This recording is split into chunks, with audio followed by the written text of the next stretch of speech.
Before we started today's episode, I thought it would be a good idea to say a couple words here. Abolish ICE. That's Immigration and Customs Enforcement, started in 2003, which largely enforces deportation laws which were passed under the Clinton administration along with NAFTA. There's kids being locked in cages right now. There's 1 year olds who are expected to represent themselves in immigration court. There's people being arrested for no reason, or at least no reason that existed prior to the 90s. I was planning on getting to this a little more slowly rather than beating you over the head with it. But if you remember when I talked about oppression of workers under mercantilism from episode 2, well, ICE is an arm of the state which oppresses a certain subset of workers.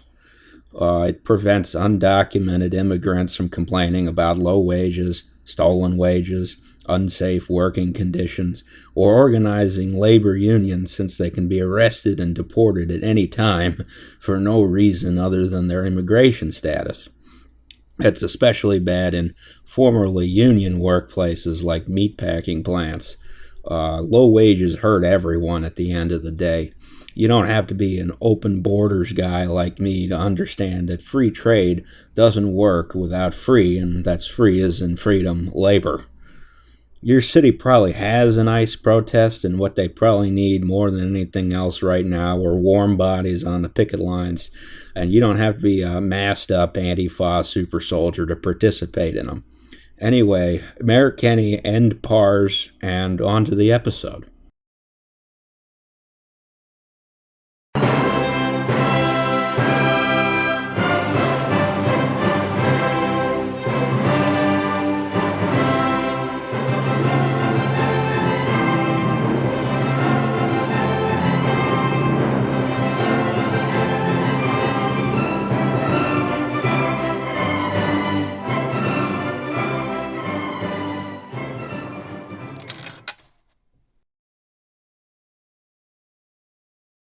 So in today's episode, we're going to recap what's happened to the Lenape villages and Norwegian forts we built in earlier episodes. We're going to build a big fortification at the mouth of the river, and we're going to talk a bunch about the American Revolution from probably a more left-wing perspective than you heard in high school. We'll start with the current status of the Lenape villages. Now, those which survive have European-style houses, since they're just better to live in than wigwams. I mean, tradition is great, but keeping the rain out is a lot better. But most of the villages are just straight up gone, either abandoned or their residents are dead from smallpox. As for the Norwegian forts, the forts and their associated little towns are still in use, but they're about to be rendered obsolete by what we build today. Most of the people living there are probably still ethnically Norwegian or Dutch or whatever, but the administrative functions are controlled by the British. Let's talk about where we are. It's about 1770 now, and Franklin is the largest and richest port in the New World. But it's also completely undefended. Now, that's a deliberate choice by the founder, William Franklin, who, as a Quaker, objects to military service. But by 1770, it's apparent that the town needs some kind of defenses, because since 1740 or so, they got a couple of Spanish and French privateers sailing up the river. So let's start out and say, what is a privateer? How does that differ from a pirate or a smuggler? So a pirate is some guy with a boat and a crew. He may have a parrot, a hook for a hand, a peg leg, or so on. He steals cargo and goods from merchant vessels. He raids settlements. He's in it for the profit, and he operates independently of government. Now, a privateer is some guy with a boat and a crew. Not as frequently has a parrot, a hook for a hand, or a peg leg. He steals cargo and goods from merchant vessels. He raids settlements. He's in it for the profit, and he operates under a charter from a government entitling the privateer to engage in legitimate acts of war, including, at this time, looting. Now, a smuggler is some guy with a boat and a crew. He somewhat often has a parrot, a hook for a hand, a peg leg, and so on. He transports cargo illegally from one port to another. Under mercantilism, of course, there are many more trade restrictions, so something as innocuous as transporting fabric from a British colony to a Spanish port is smuggling. He's also in it for the profit, and he operates independently of government. Now, of course, there's some overlap. Pirates and privateers may engage in smuggling. Some privateers are former pirates. Some privateers engage in piracy in their spare time. It's all about the money. In the 1740s, some Spanish and French privateers sail up the river and threaten to shoot their cannons at Franklin and otherwise cause havoc and mayhem unless tribute is paid. So someone had to row out and give them the tribute so they go away. Eventually, a militia is raised to threaten the privateers until they go away. Easily done, since privateers are in it for the money and don't particularly want to be killed for some greater cause. But you can't let these people get away with it for too long. So in 1770, construction on the fort begins, but rapidly peters out as money dries up. With no obvious immediate need for fortifications, the fort is placed on the back burner. But by 1775, the revolution has begun in earnest, and construction is rapidly completed, resulting in the complete control of the river by Americans. The British flag is never raised once on what we're going to call Fort Montresor. Now, in this episode, we're building the fort, which has barracks, officers' quarters, storage for munitions, so on and so forth. It's a large earthen fort with brick outer walls. Most cannon and guns point out towards the river, but the surrounding land is clear-cut for better visibility in the unlikely event that the enemy approaches by land. Now, this was based primarily on my experience visiting the Halifax and Quebec City citadels, but I think I got a little carried away with the scale of the thing. And while we're doing it, I'm going to talk about the American Revolution. So it's important to remember that the American Revolution was what we can call a bourgeois revolution. It affected political structures, and it affected some individual wealthy people, but it didn't really affect economic structures. Now, a bunch of this is from Baby's first left-wing history book, Howard Zinn's A People's History of the United States, which was probably either suggested reading or banned literature at your high school, depending on where you lived. Now, this revolution, what I'm saying here is that it was orchestrated by the wealthier and better off in society. The revolution was carried out by manipulating class-based grievances of the population into grievances against a certain powerful interest, namely the British and their taxation. So to sort of see how little the average American, or who would soon become American, thought of the actual revolution, when the Declaration of Independence was read in Boston, a bunch of cheers went up. But 4 days later, the order went out for the people of Boston to assemble in the Common for a military draft.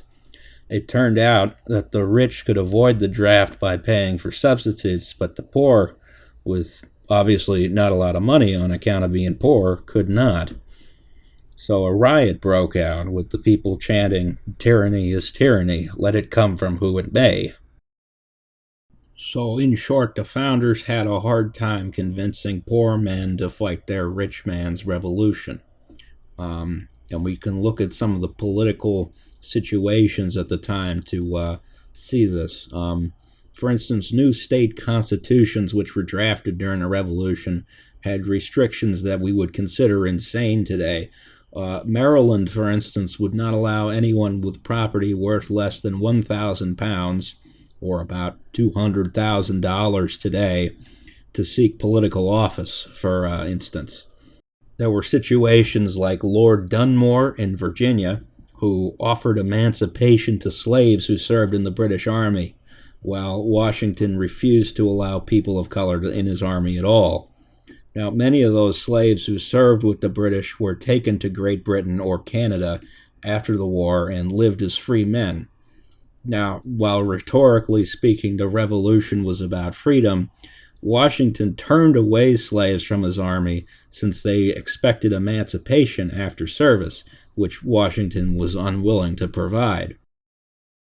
Land left by wealthy loyalist landowners as they fled to, Timbuktu in the city Skylines universe to escape persecution at the hands of the revolutionaries was distributed to tenant farmers, but not freely. These new small landowners were required to pay mortgages on their land. A lot of covenants with Native American tribes to the west, negotiated under the British, were broken. The Native Americans, in turn, of course, fought for the British. The fight against British imperialism was also the first fight for American imperialism. And, of course, the Declaration of Independence itself calls out Native Americans as being savages and blames the British for their intrusion into lands that, they stole from them. Anyway, in the end, essentially no change in the overall class structure resulted from the American Revolution. Slaves remained slaves, indentured servants remained indentured servants, and poor free people remained poor free people. In the end, it was a struggle between the existing ruling elites and a new class of aspiring ruling elites, or a bourgeois revolution. So what's the alternative to this, you might ask? And of course I say, obviously the alternative is a proletarian revolution. Now, in 1976, while I was working at the University of I took a small group of young radicals from students from a democratic society to Cambodia to meet with Pol Pot and the Khmer Rouge to study the rapid democratization of Cambodian society during their ambitious program to achieve communism without interstitial steps. And of course, what we saw was some truly revolutionary activity. We saw the evacuation of surplus urban population to communal farms to increase agricultural production. We saw the amazing complete abolition of currency in favor of a rice-based barter system, humane re-education of elites, and we saw compassionate treatment of minority populations. Now, 3 of our group were executed for revisionism during the trip, one of whom was doused in gasoline and thrown on a heap of flaming skulls while we were forced to watch at gunpoint, and another 5 were imprisoned at Tuol Sleng. However, we agreed that it was a small price to pay for Westerners to observe a true proletarian revolution in action, and the Khmers were justified in their actions in the cause of combating liberalism. Anyway, so, during the war, the founders drafted up an absolute turd of a document called the Articles of Confederation, which was about what you would expect from a group of drunk libertarians. It left the federal government so weak it was unable to raise funds to put down Shays' Rebellion in 1786, which, by the way, was a revolt of poor subsistence farmers in western Massachusetts who had a legitimate grievance. Merchants were requiring hard currency from them for the first time, rather than settling for credit and barter, owing to the debts those merchants owed to the new American government. Hard currency, of course, was still scarce, and colonial currency was almost worthless, so these farmers found themselves out of luck. These Articles of Confederation, of course, had to be thrown out in favor of the current Constitution in 1787.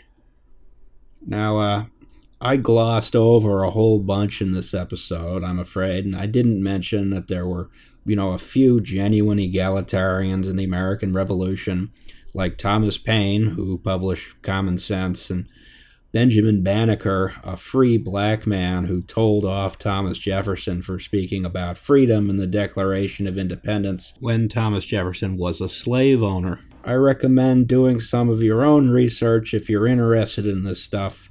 A people's history of the United States is a good start, of course. And remember the words of the people of Boston. Tyranny is tyranny, let it come from whom it may.